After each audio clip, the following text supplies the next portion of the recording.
On a separate issue, Social Democrats TD Stephen Donnelly recognised that the government is implementing new mortgage resolution measures, but he asked for the Minister to impose a moratorium on repossessions.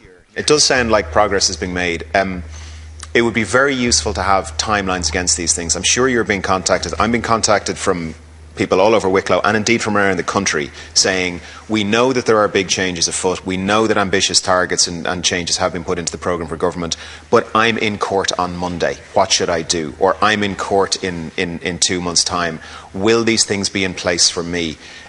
Do you think it would be possible to put some deadlines against these things? Because as we all know, things can drift and drift and drift, and these things are pressing for families all over the country right now. Would you be able to come back and issue a report, issue a statement to the House on your expected deadlines for implementation? And do you think it's reasonable, I hope you do, to issue a moratorium which hopefully would be just for a few weeks or a few months to say the new regime needs to be in place and people who are in proceedings now should be able to avail of them and therefore issue a moratorium to the banks? But the Minister outlined why he is opposed to a moratorium.